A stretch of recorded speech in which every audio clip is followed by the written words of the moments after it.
शिव महापुराण, यहां तक विष्णु पुराण करती है, स्कंद पुराण वर्णन करती है, कार्तिक खंड वर्णन करता है कि तुलसी का क्यारा गोल है, चौकोर है, षडाकार का है। उसका भी प्रमाण हमारे शास्त्रों में लिखा हुआ है कि अगर तुलसी का कुंड गोल है तो वो ऐश्वर्य प्राप्त करता है, तुलसी का कुंड चौकोर है तो वो वंश की वृद्धि करता है, तुलसी का कुंडा अगर षडाकृति का है, 6 फलक वाला है, तो वो घर में संपदा की वृद्धि करता है। ये तुलसी के कुंड का भी प्रमाण हमारे यहाँ शास्त्रों में लिखा हुआ है कि कुंडा कैसा होना चाहिए, तुलसी के कुंड की आकृति कैसी होना चाहिए, तुलसी का कुंड होना कैसा चाहिए, उसका भी प्रमाण हमारे यहाँ स्कंद पुराण में लिखा हुआ है, विष्णु पुराण में लिखा हुआ है कि आपको क्या किस रूप में चाहिए। पर जगत है ना, दुनिया के आगे हाथ फैलाओ, जाकर निवेदन करो, यहाँ वाले बाबा के पास हो या वहां वाले बाबा के पास हो या उसके पास हो या उसके पास हो या जगत के पास जाओगे, दुख पाओगे, रुपया खाएंगे, चूना लगाएंगे, धक्के मारकर निकाल देंगे, 2-4-8 दिन घुमाएंगे फिराएंगे, कल आना परसों आना नरसों आना, ऐसा करना वैसा करना, बस बाबा यही घुमाते रहेंगे और तुम्हारे धन का चूना लगाते रहेंगे। पर निवेदन है, इनसे बचकर शिव की शरण में जाकर भगवान शास्त्र में जो लिखा है उसके अनुसार हम क्यों ना कर्म करें जिसका फल हम पा जाएं, हम क्यों ना ऐसा कर्म करें जिसके फल को हम पा सकें, हम क्यों भ्रमित हों। हमारे यहाँ तुलसी के कुंड का भी विधान है, गोल कुंडा है ऐश्वर्य देगा, चौकोर कुंडा है, आप लोग कई बार देखे होंगे किसी किसी के यहाँ चौकोर तुलसी का क्यारा होता है, कुंडा होता है, वो वंश बढ़ाता है, षडाकृति का है वो धन देता है, संपदा देता है। दोष हमारा है, हम तुलसी के कुंडे के नीचे शंकर जी को रख देते हैं, क्यों कि यहीं तुलसी जी को पानी चढ़ाएंगे, यहीं शंकर जी को चढ़ा देंगे, दोष है। तुलसी के कुंड के नीचे हम सर्प देव को रख देते हैं, नाग देवता रख देते हैं, पानी चढ़ाएंगे, पात्री रख देते हैं, नहीं, इसका दोष हम सबको, स्वयं अगर गलती करते हैं तो स्वयं को कैसा कुंड हो। 7 तरह के कुंडों का व्याख्यान तुलसी के रूप में कहा गया है हमारा। पहला गोल, दूसरा चौकोर, तीसरा षडाकृति, चौथा त्रिवेणी, 3 कोने वाला कुंडा। शास्त्र कहता है जिसके मार्ग घर में टुकड़े हो रहे हो, घर विभाजन की ओर हो रहा हो, तो 3 कोण का कुंडा घर में रखकर पूजा करने पर परिवार एक हो जाता है। 5वां, गार्डन में बिना कुंडे का, बिना कुंड का जो तुलसी का पौधा रोपित होता है, बिना कुंड के एक बगीचा जैसा बो दिया जाता है, तुलसी तुलसी उत्पन्न हो जाती है। महाराज वहां पर संपदा तो रहती है पर चिंता बहुत रहती, टेंशन बहुत रहती। क्यों? घर के दरवाजे के बाहर इतनी सारी बगीचे में तुलसा कर दी, कोई निकल कर जा रहा था उसने थूक दिया, कोई निकल कर जा रहा था उसने पानी डाल दिया, कोई स्वान ने, कुत्ते ने, किसी ने, बिल्ली ने गंदगी कर दी, उसका दोष आपको लगेगा। इसलिए कुंड के अंदर तुलसा का, तो वो धन तो देगा, जो तुमने बगीचे में तुलसा लगाई है, गार्डन तुलसा का करा, वो धन तो देगा, संपदा भी देगा, पर चिंता को बढ़ा देगा। 5 महाराज। 6, तुलसी के कुंड को 3 धार पर लटका कर रखना। कई जगह पर आपने देखा होगा तुलसी का जो कुंडा होता है उसको 3 जो तार होते हैं, 3 जो चेन होती है उस पर लटकाया जाता है। महाराज विष्णु पुराण उसका भी व्याख्यान करती है। महाराज वहां व्यक्ति के कार्य उन्नति की सीढ़ी की ओर बढ़ जाते हैं।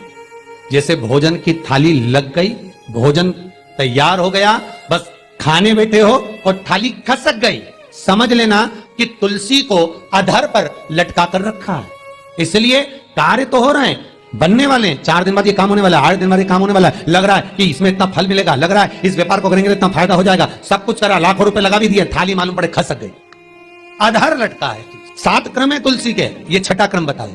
तुलसी का 7वां क्रम, तुलसी का 7वां क्रम है महाराज, तुलसी का कुंडा जैसा घर के आंगन में है, तुलसी का कुंड जैसे घर के आंगन में विराज रहा है, ऐसा ही छोटा सा कुंड भगवान के लिए रोपित करें।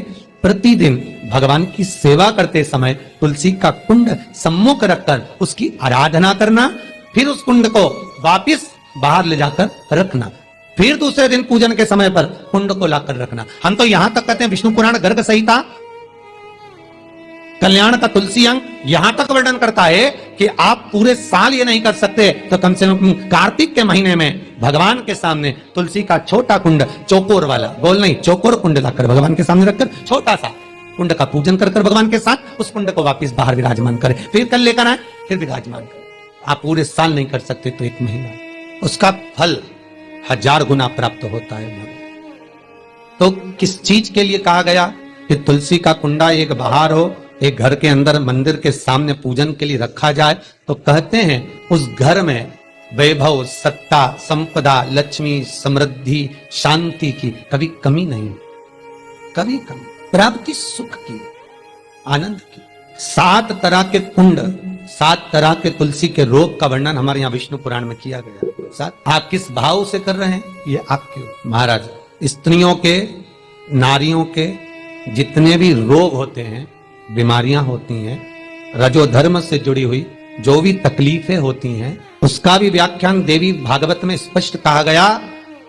गूलर का फूल अर्थात जो देवी जी को, माता जी को जो घंटी वाला फूल चढ़ता है लाल कलर का, गूलर का फूल, माता के चरणों को छुआकर, तुलसी के पौधे का स्पर्श कराकर जो नारी को रजोधर्म से जुड़ी हुई परेशानियां होती हैं, उसके अंतर्गत वो फूल तुलसी का पौधा दिखाते हुए खिला दिया जाता है तो 3 दिन में, उसको 2 दिन में आराम लग जाता है। 2 या 3 दिन में हमारा तो शास्त्र कह रहा है। आराधना में आप हाथ की माला, कर की माला ना भी रखें तो घट की माला, तुलसी की माला, रुद्राक्ष की माला आपके कंठ में होगी तो 21,600 श्वास जो मनुष्य के शरीर से प्रतिदिन निकल रही है, 21,600 श्वास जो मानव के शरीर से प्रतिदिन निकल रही है, उस श्वास के बल पर आपकी घट की जिह्वा से वो मंत्र जाप हो जाएगा, उसका पुण्य आपके खाते में। तुम्हारे गले में जो तुलसी की माला हो, तुम्हारे गले में जो रुद्राक्ष की माला हो, उसमें मन के 108 होना चाहिए या 108 से भी ज्यादा होना चाहिए। कम मनके की माला मत पहना गले में, बारीक बारीक मनके की कर लो, छोटे से छोटे मनके की कर लो, 100 से भी ज्यादा हो, 108 से भी ज्यादा हो। क्यों? क्योंकि गले में अगर तुलसी की माला होगी, गले में रुद्राक्ष की माला होगी, भले तुम्हारे मुख से नाम ना निकले, भले तुम्हारे हाथ में करमाला ना आए, भले तुम भगवान का नाम जपो ना जपो, भले तुम भगवान को भोग लगाओ ना लगाओ, भले तुम तीर्थ जाओ ना जाओ, पर गले में अगर तुलसी की माला या रुद्राक्ष की माला तुम्हारे गले में है तो चिंता मत करना, तुम्हारी श्वास जितनी निकलेगी, 21,600 श्वास जो मनुष्य के शरीर से प्रतिदिन निकल रही है, वो 21,600 श्वास के मनके का फल तुम्हें रोज का प्राप्त हो जाएगा। बस ध्यान रखना, गले में मन का होना जरूरी है, गले में माला होना जरूरी है, भले रुद्राक्ष का एक मन का हो, भले तुलसी का एक मन का हो, पर गले में हो तो उसका फल मिलेगा, घटेगा नहीं। पद्म पुराण गर्ग संहिता में भी आप ढूंढेंगे तो मिल जाएगा। गीता प्रेस गोरखपुर की तुलसी अंक निकालेंगे तो उसमें मिल जाएगा। 2 वृक्ष ऐसे हैं जिनके नजदीक में जो दिया जाता है वो समाप्त नहीं होता, एक आंवले का वृक्ष, दूसरा तुलसी का पौधा, जहां समाप्त नहीं होता।